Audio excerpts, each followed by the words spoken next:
Est-ce qu'Apple a trouvé la solution sur ses AirPods Pro deuxième génération? C'est ce qu'on va tenter de savoir dans cette vidéo.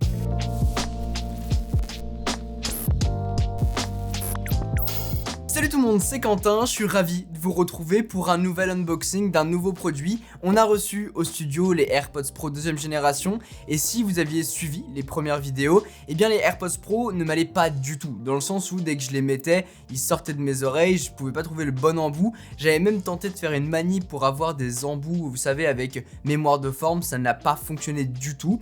Et du coup, je suis passé à autre chose. Entre temps, j'ai testé des écouteurs, j'en ai testé plein. Il y avait les Samsung, il y avait les LG, il y avait les Ears One, il y a eu les LG Tone Free que je vous ai présenté là très récemment en vidéo, ils sont incroyables. Et on avait finalement les AirPods Pro 3ème génération qui était le meilleur compromis à mon usage. Je jonglais entre ces deux là. Si j'allais dans les transports en commun, je privilégiais ceux-ci, les LG Tone Free, puisqu'on a une réduction de bruit active dessus. Et sinon pour le quotidien, j'utilisais plutôt ceux-là, puisqu'en fait on a une ouverture assez grande pour pouvoir entendre tout ce qui se passe à côté. Mais j'avais jamais trouvé le bon compromis qui réunissait finalement ces deux univers. Et j'attendais les AirPods Pro 2ème génération pour voir si ça allait le faire ou pas. On va pas avoir une boîte qui change énormément, même si vous allez voir, il y a quelques petits twists qui sont intéressants. Cette boîte, je l'ai faite graver Quentin Mark IV, puisque c'est la 4ème génération d'écouteurs Apple que je peux avoir, sachant que les AirPods 3 sont la marque 3, voilà.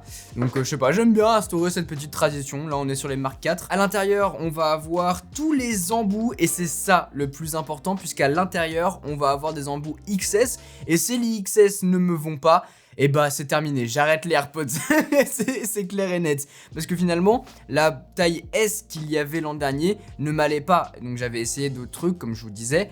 Donc j'attendais vraiment cette taille S, XS pardon. Donc on va voir ce que ça donne. Pour configurer les AirPods Pro, rien de plus simple. Comme d'habitude, on a juste à ouvrir la boîte et ensuite tout sera synchronisé directement sur notre iPhone.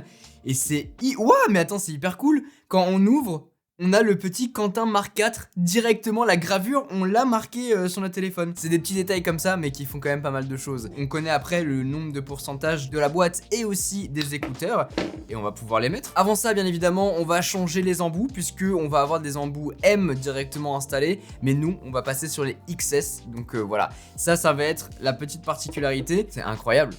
C'est incroyable! Oh la régalade! Et d'ailleurs c'est marrant parce que quand on enlève les embouts, les AirPods 3 et les AirPods Pro se ressemblent vraiment comme deux gouttes d'eau. C'est assez incroyable. Ça y est, je fais officiellement partie de la team AirPods Pro, j'ai l'impression. Ça tient hyper bien dans les oreilles. Je vais tester ça de plus en profondeur pour vraiment voir si c'est bon. Esthétiquement parlant, en fait, c'est exactement les mêmes que sur les AirPods 3, quoi.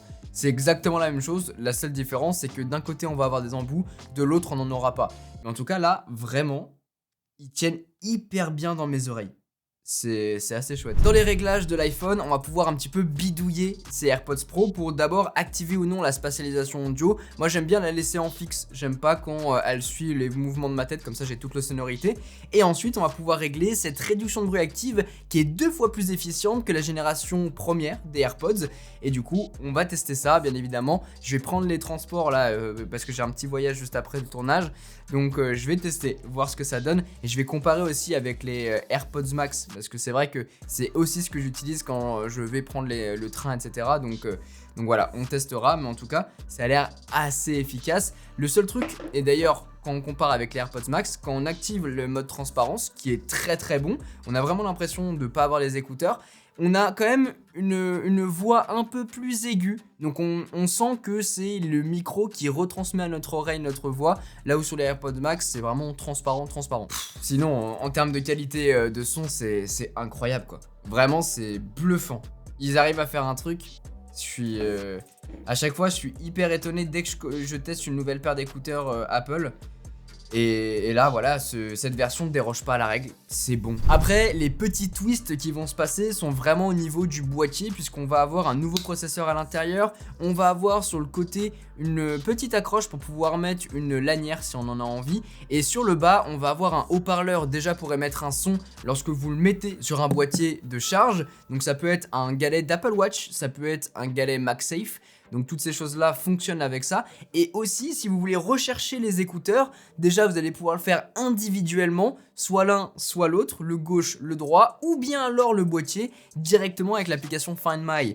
Et ça, c'est hyper pratique parce que le bon nombre de fois où vous avez les écouteurs dans les oreilles et le boîtier vous savez pas où vous l'avez mis, là il pourra sonner et c'est trop bien. Sur ces écouteurs, je vous l'ai dit, c'est quasiment le même design que les AirPods 3. La seule différence c'est qu'on va avoir à la fois le bouton capacitif pour pouvoir appuyer dessus pour lancer, désactiver une musique ou bien activer ou désactiver le mode à réduction de bruit active. Vous allez aussi avoir un touch control pour pouvoir monter ou diminuer le volume. Ça se fait en slidant comme ça, en caressant la branche. Je trouve pas ça hyper pratique, j'aurais préféré qu'ils le mettent sur ce côté là, extérieur, plutôt qu'à l'intérieur parce que du coup c'est un peu chiant, on a vraiment l'impression qu'on se caresse l'oreille quoi. Mais ça marche bien, mais franchement ça marche plutôt bien. On a une meilleure autonomie de batterie, 6 heures dans les écouteurs, 30 heures dans la boîte, ce qui est vraiment pas mal. On va avoir le 48 kHz qui a été apporté pour le SharePlay, voilà si vous partagez du contenu avec des personnes de votre famille par exemple. Et une fonctionnalité que j'ai hâte de tester, c'est l'Adaptive Transparency, autrement dit, il va adapter la transparence en fonction de ce que vous faites. Si vous marchez dans la rue, qu'il y a des voitures, il va pouvoir activer par exemple la réduction de bruit active ou bien filtrer, juste activer les voix et enlever le bruit des voitures qui passent ou des travaux, des choses comme ça.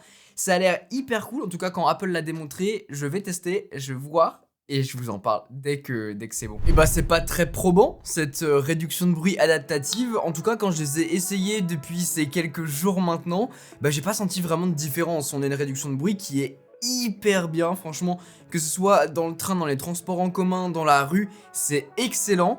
Mais j'ai pas tant ressenti cet aspect de filtre. Est-ce que ce n'est pas encore actif ou est-ce que je n'étais pas dans les bonnes conditions? Je ne sais pas encore, on verra avec le temps qui passe. Mais pour l'instant, en tout cas, ce que je peux vous dire, c'est que la qualité audio est vraiment très bonne. Et même pour avoir fait le comparatif dans le train, je vous le disais, entre les AirPods Pro 2ème génération et les AirPods Max, et bah on a globalement, j'ai pas envie de dire la même qualité parce que forcément, on n'est pas du tout sur le même produit. En revanche, en termes de réduction de bruit, et bah ils valent vraiment le coup.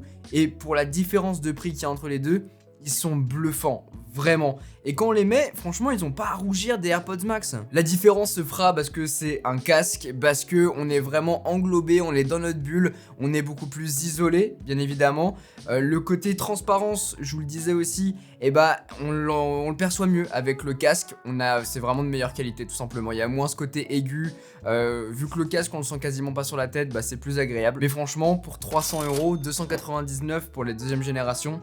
C'est excellent tout ce qu'on peut faire avec. Et pour avoir comparé un petit peu les LG Tone Free T90Q que j'utilisais depuis ces dernières semaines avec ces AirPods 2, et bah franchement les écouteurs d'LG ils ont pas tant à rougir, ils sont moins chers en plus de ça.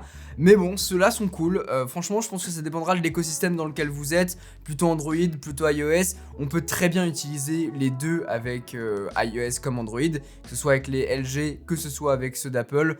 Mais voilà, je sais pas, je pense que ça dépend vraiment de vos préférences, la connectivité aussi est un peu différente. Par contre, ce qu'on n'a pas sur les écouteurs LG, c'est l'aspect localisation avec l'application du même nom pour pouvoir repérer soit un écouteur, soit la boîte. Et ça franchement, c'est vraiment pas mal. En tout cas, je pense qu'Apple a trouvé la solution pour moi. Ils sont vraiment excellents, je les adore, je les utilise vraiment tout le temps ces derniers jours.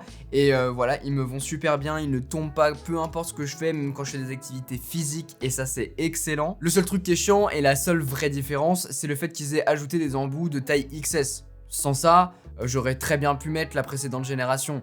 Mais bon, soit ils sont vraiment chiés quand ils ont fait la précédente génération, soit ils ont voulu attendre pour créer celle-ci. Quoi qu'il en soit, ils pourraient les vendre séparément ces embouts. Ça ferait plaisir aux anciens possesseurs, ou en tout cas ceux qui veulent pas mettre trop cher dans des écouteurs. Parce que 300 €, ils valent largement le coup, hein. Très clairement, vous pouvez foncer les yeux fermés, mais ça reste quand même un beau budget pour des écouteurs. Voilà, je pense qu'on a fait le tour, j'étais ravi de vous en parler, voilà, je pense que c'est mon nouveau go-to. En tout cas, je pense que je vais jouer entre ceux-là et les écouteurs d'LG. Si cette vidéo vous a plu, n'oubliez pas de mettre un gros pouce bleu, de vous abonner et d'activer la cloche si ce n'est pas encore fait. Et pour ne pas manquer toutes mes prochaines vidéos, dont ma vidéo sur l'Apple Watch Ultra qui arrive très vite. Sur ce, c'était Quentin, passez tous une très bonne journée. Tchau!